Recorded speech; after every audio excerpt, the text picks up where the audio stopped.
hoje é a conclusão de uma série que foi dado o nome O que você faz para ser feliz, que são reflexões sobre as bem-aventuranças de Jesus que estão dentro do que nós chamamos do Sermão do Monte. E as bem-aventuranças que nós já vimos até agora creio que já estão aí na tela. E nós vemos aqui que nós vimos já 7 bem-aventuranças. Para cada uma delas nós temos uma característica que Jesus deu, né? Por exemplo, bem-aventurados humildes de espírito, porque eles herdarão o reino dos céus. Os que choram, os mansos, e cada um deles, para cada uma dessas características, pacificadores, limpos de coração, nós estamos vendo que Jesus Cristo está prometendo uma recompensa em relação a essa bem-aventurança. E nós estamos dizendo que outra forma de nós falarmos ou interpretarmos essa palavra bem-aventurança é justamente, nós poderíamos, em vez de dizer bem-aventurados os mansos ou bem-aventurados humildes de espírito, nós poderíamos dizer felizes são aqueles que, e aí todas essas características, porque eles ganharão, eles herdarão, eles receberão diferentes recompensas, conforme nós estamos vendo aí. Há algum tempo nós acabamos, tanto no curso de missões, como também numa das pregações, eu mostrei algumas das características do mundo em que nós vivemos. E algumas dessas características nós podemos reconhecer facilmente que são características do século XXI, seja no Brasil, seja em qualquer parte do mundo ocidental, como, por exemplo, pode ser o materialismo, como pode ser, por exemplo, o hedonismo, né, aquela nossa busca incessante pelo prazer, como pode ser o consumismo. Espero que você tenha tido sorte no Black Friday. Eu não tive a mesma sorte que alguns de vocês, mas está aí, essa é uma das características do mundo em que nós estamos vivendo, que obviamente está em total contraste com aquilo que nós vimos nas últimas 7 semanas em relação às bem-aventuranças. Mas além dessas características que nós temos no mundo, nós também temos mais algumas características que vêm muito a calhar com o testemunho que a Rita deu.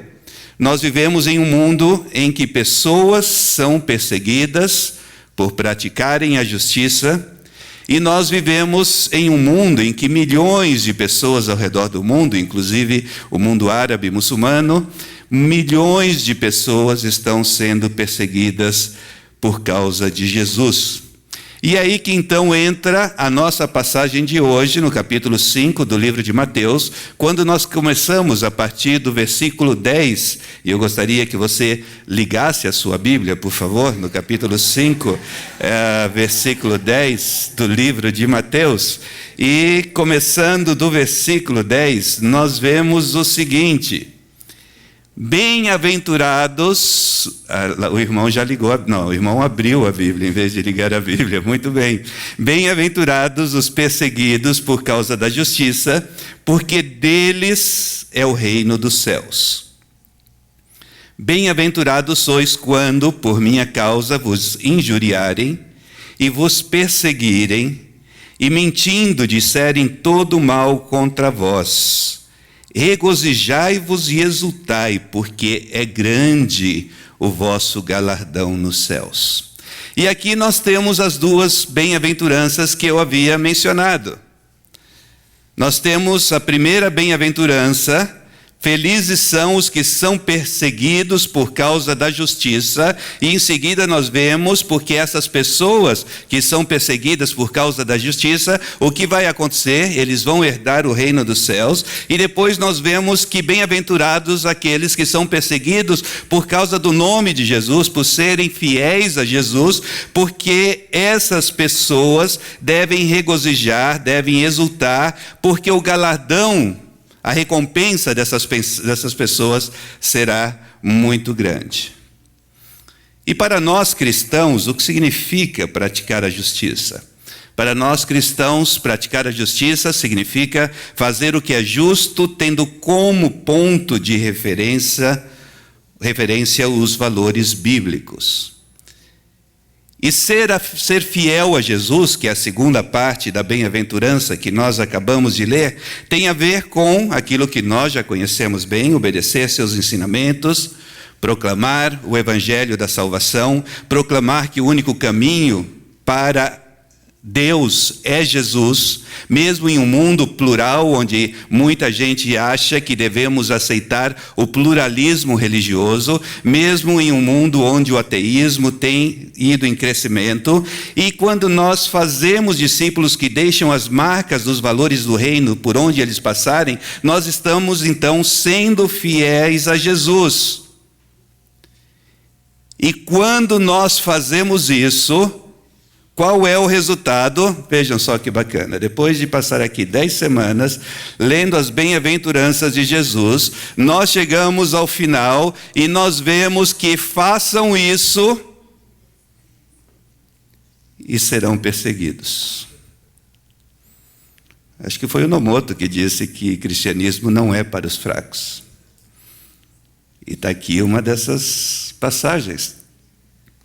E quando isso acontecer, ou seja, quando nós formos acontecido, a coisa fica pior. Veja só que loucura, pensando nos padrões do nosso mundo. Quando vocês perseguirem, está dizendo Jesus, saltem de contentamento, fiquem estonteantemente alegres. E lembrem-se, a recompensa não vai ser agora. Vocês devem ser caracterizados por praticarem a justiça. Nós devemos ser caracterizados por sermos fiéis a Jesus. Como resultado disso, nosso presente aqui não vai ser o reino dos céus, ainda não vai ser o galardão. O nosso presente aqui vai ser: alegrem-se, porque nós seremos perseguidos por causa de nossa fidelidade a Jesus e por causa da nossa prática da justiça. E para nós cristãos não é muito difícil entender o que significa ser perseguido por causa de Jesus. Você não precisa ir para o Afeganistão nem para o Paquistão para ser perseguido por causa de Jesus. É provável que na sua escola, no seu trabalho, na sua faculdade, se você fizer qualquer uma dessas coisas de forma pública, você vai entender aqui em São Paulo o que significa ser perseguido por causa de Jesus, porque algumas das coisas que nós não abrimos mão, como por exemplo, proclamar que o único caminho para Deus é Jesus e não há nenhuma outra forma, isso é um absurdo para aqueles que não acreditam que Jesus é o Senhor e Salvador. Essa parte é a parte mais fácil da passagem. Mas existe a outra parte. E a pergunta é: o que significa ser perseguido por causa da justiça? Talvez alguns de vocês se lembrem que no curso nós mencionamos, no curso que nós tivemos sobre missões, que missão é ao mesmo tempo evangelização, discipulado e plantação de igrejas em Jerusalém e até os confins da terra. Isso nós estamos todos de acordo. Mas também a missão é o sim de Deus ao mundo por meio da manifestação e envolvimento misericordioso do seu povo com os pobres, oprimidos e injustiçados. Mas eu mencionei uma terceira coisa, e eu acho que você vai perceber que eu estou querendo chamar atenção para esse ponto. Missão também é o não de Deus ao mundo por meio do seu povo, que exerce um papel profético e de denúncia do pecado e da injustiça em todas as suas diferentes facetas. E aí você já deve estar se perguntando: Marcos, o que isso tem a ver com a mensagem? Nós vimos que bem-aventurados aqueles que foram perseguidos por causa da justiça. Nós vimos que bem-aventurados aqueles que forem perseguidos por causa de Jesus, e nós entendemos isso muito bem.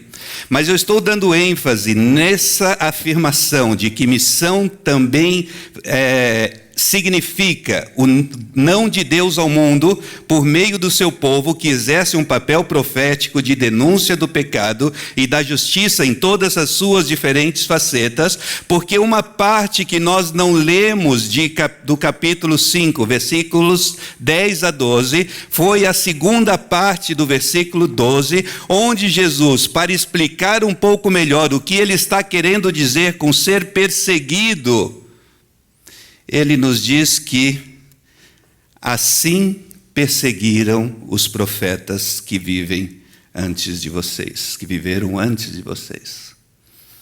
E eu acho que aí a gente tem a chave para entendermos o que Jesus estava querendo dizer quando ele disse que nós seremos perseguidos por causa da justiça.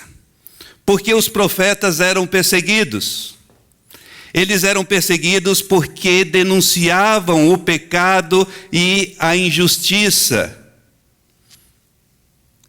E quando Jesus falava, obviamente aqueles que estavam escutando eram conhecedores do Antigo Testamento, e eles entendiam que Jesus estava se referindo ao fato de que os profetas foram perseguidos porque eles denunciavam as injustiças que estavam ocorrendo.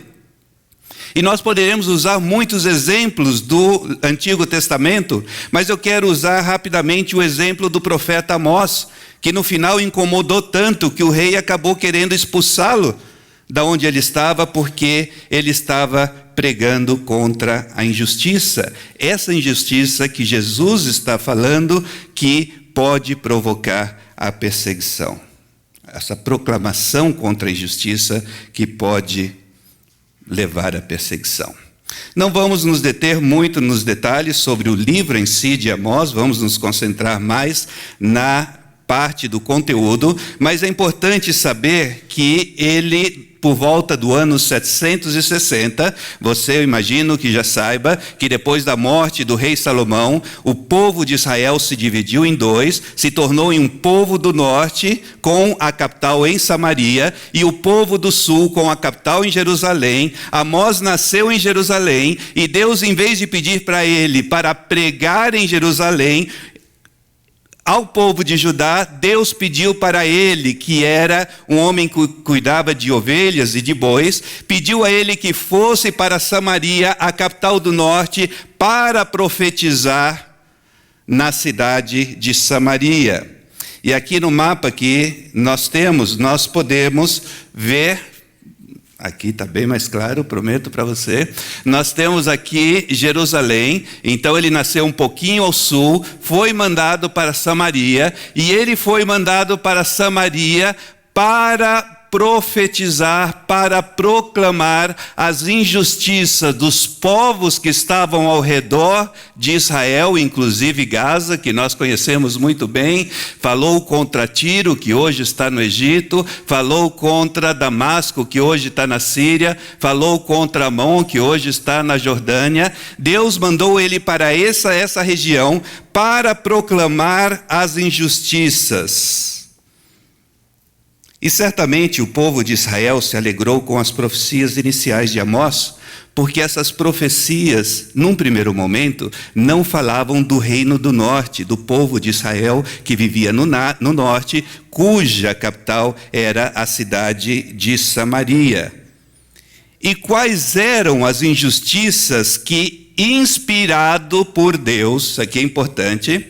Nós cristãos, quando falamos de alguns aspectos políticos, nós tentamos nos arrepiar, dizer, lá vamos nós nos meter onde nós não devemos, mas vamos fazer ênfase nisso daqui.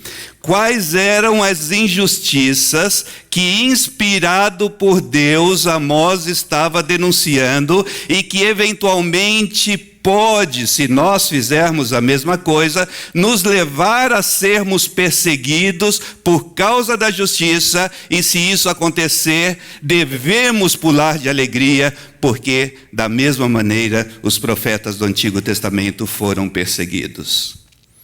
Rapidamente, Amós falou contra as transgressões de Damasco. Pois Damasco triturou Gileade até ele virar pó, bateu com martelos e marretas até ela perder os sentidos. As transgressões de Gaza levaram comunidades inteiras como escravos, não importavam se eram homens, mulheres, crianças, o que importava era ganhar dinheiro e por isso tratavam o ser humano como mercadoria. Depois falou contra Tiro, comunidades inteiras de cativos foram vendidas como escravos, pregou contra Edom, que não teve compaixão do povo de Israel e atacou o povo de Israel, pregou contra o povo de Amon, que rasgou ao meio as grávidas de Gileade a fim de ampliar as suas fronteiras, pregou contra Moabe, que queimou até reduzir a cinza os ossos do rei de Edom, e também falou contra Judá, o rei do sul, que se deixaram enganar por deuses falsos, rejeitaram a lei do Senhor e não obedeceram os seus decretos. Algumas conclusões preliminares. Primeiro, Amós está falando principalmente para outros países. Ele está denunciando as injustiças que estão acontecendo em outros países, alguns bastante distantes. E a maior parte das denúncias que, inspirado por Deus, Amós estava fazendo, tinham a ver com pecados e injustiças que atentavam contra a dignidade do ser humano. Os crimes contra a humanidade estão na mira de Deus, por menor ou maiores que sejam. E nós podemos mencionar, e vocês certamente saberão pelas notícias, sobre o que acontece na Ucrânia, o que acontece hoje no Iraque, o que está acontecendo no Líbano, recentemente um ataque que matou 40 xiitas e deixou 200 pessoas feridas, o que está acontecendo em Paris, vocês estão seguindo certamente, o que tem acontecido em países como Afeganistão, o que o Estado Islâmico está aprontando em diferentes partes do país, o que está acontecendo na África, e até agora, que legal, nós estamos falando de todos esses países, mas não nos esqueçamos que as violências contra o ser humano também estão acontecendo no nosso próprio país. E talvez aqui você não consiga perceber que aqui são presidiários que estão torturando uma pessoa num dos presídios brasileiros, e esses presidiários, na sua grande maioria, são pertencentes a facções criminosas que estão tentando, em alguns lugares, estão controlando o Estado brasileiro.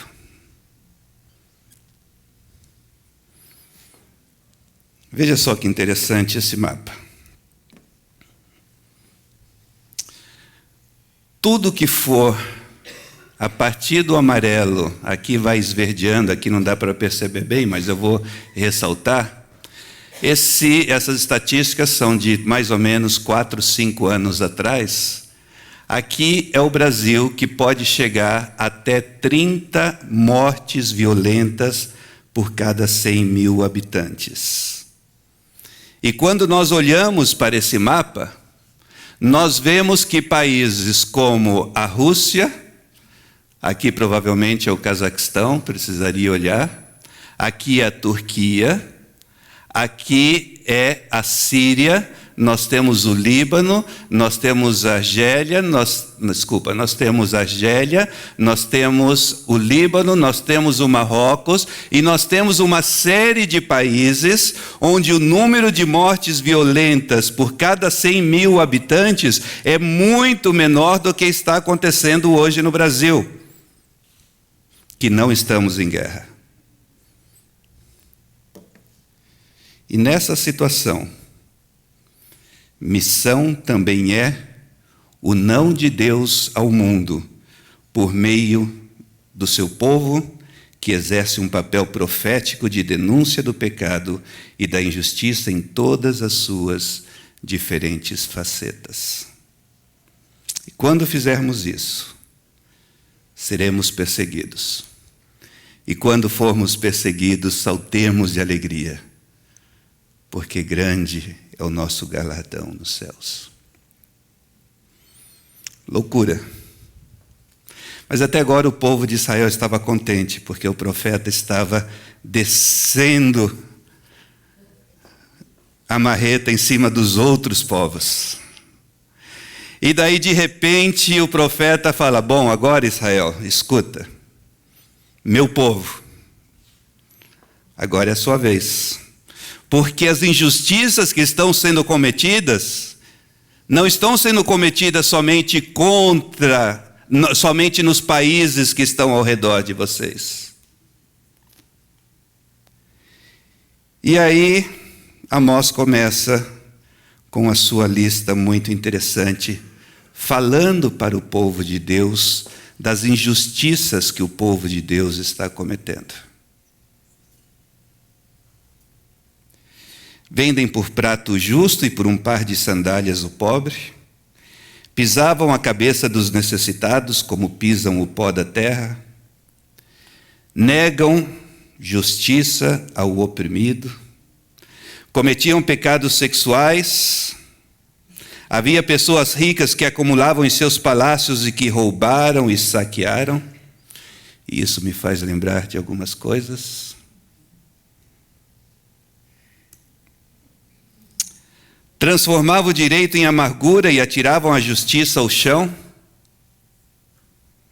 Odiavam quem defendia a justiça no tribunal e detestavam quem falava a verdade. Irmãos, eu não tirei isso de um manual do PT. Eu estou tirando isso do livro de Amós, onde, inspirado por Deus, ele estava denunciando os pecados e a injustiça das nações e do seu povo, e por causa disso os profetas eram perseguidos, e por causa disso eles regozijavam-se. Preste atenção nesse último. Odiavam quem defendia a justiça no tribunal e detestava quem falava a verdade. E essa semana no nosso país nós tivemos alguns acontecimentos sui generis. Nunca antes nesse país tinha acontecido o que aconteceu essa semana. Um banqueiro, tudo bem, nós já estamos acostumados. Um senador da República, no exercício do seu mandato, foi levado para a prisão. E a ministra Carmen Lúcia Rocha, vice-presidente do CTF, quando deu o voto de apoio à prisão dele, ela disse o seguinte: na história recente da nossa pátria, houve um momento em que a maioria de nós brasileiros acreditou no mote de que a esperança tinha vencido o medo. Depois nos deparamos com a ação penal 470, mais conhecida como mensalão, e descobrimos que o cinismo venceu a esperança. E agora parece se constatar que o escárnio venceu o cinismo.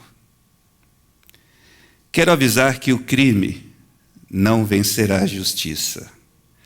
A decepção não pode vencer a vontade de acertar no espaço público. Não se confunde imunidade com impunidade.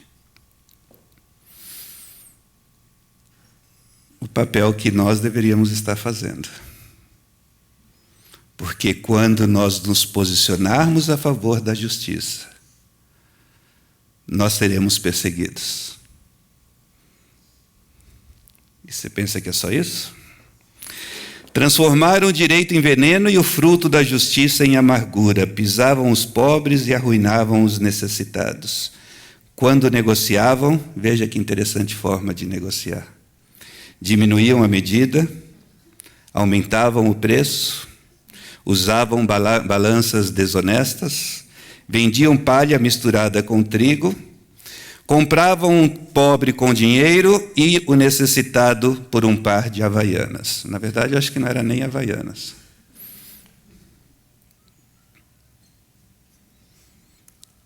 E quando chegou nesse ponto, Deus mandou dizer o seguinte para o seu povo: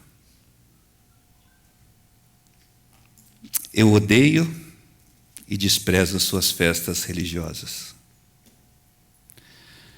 Não suporto as suas assembleias solenes. Mesmo que vocês me tragam sacrifícios e ofertas de cereal, isso não me agradará. Mesmo que tragam as melhores ofertas de comunhão, não darei a menor atenção a elas, porque vocês estão focando no lugar errado. Afastem de mim o som de suas canções e as músicas das suas liras, porque o que vocês estão enfatizando não é realmente o que me importa. O que realmente me importa é que, em vez disso, corra a retidão como um rio e a justiça como um ribeiro perene.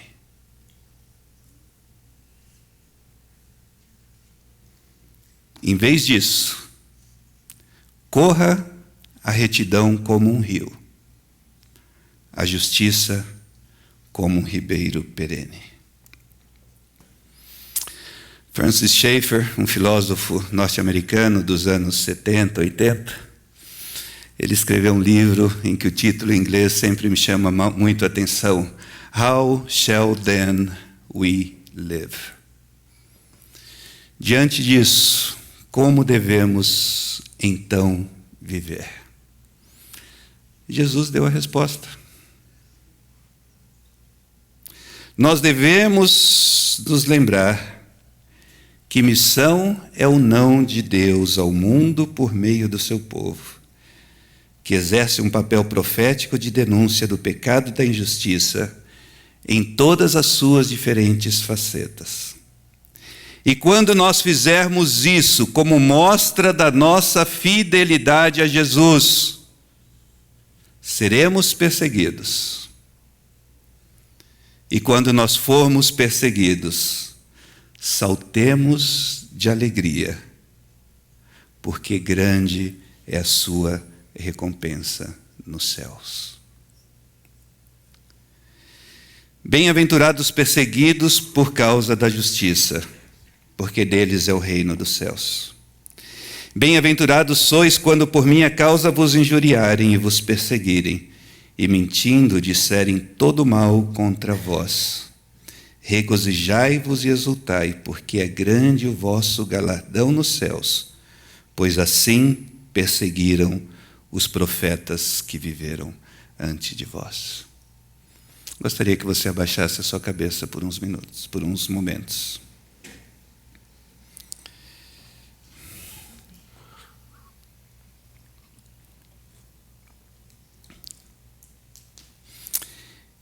E pensemos nessa contracultura cristã, que obviamente é um absurdo para o mundo em que vivemos.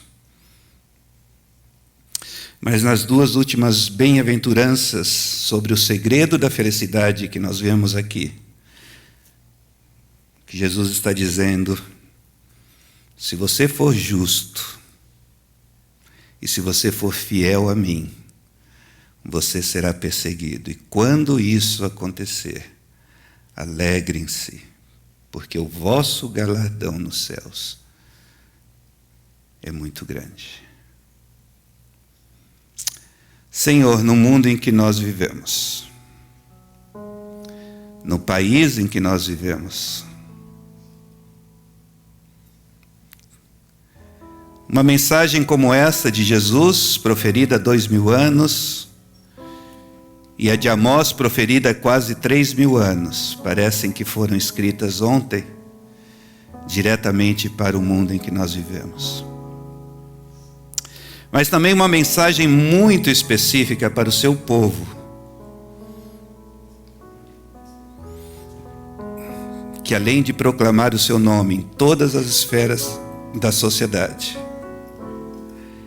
deve preocupar-se com a injustiça que ocorre no nosso país e em todos os países até os confins da terra.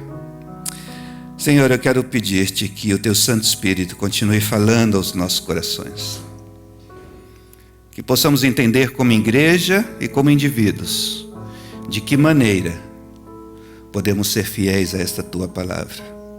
E quando isso acontecer, nós saberemos que está acontecendo, porque seremos perseguidos, assim como os profetas de antanho foram perseguidos.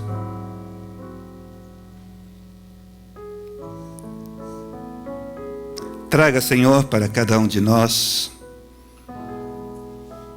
uma forte convicção de pecado, de que muitas vezes estamos nos omitindo, e uma forte convicção de que nós estamos aqui para deixarmos as marcas do reino de Deus por onde nós passarmos. É o que eu te peço, Senhor, no nome poderoso do nosso Senhor Jesus Cristo. Amém.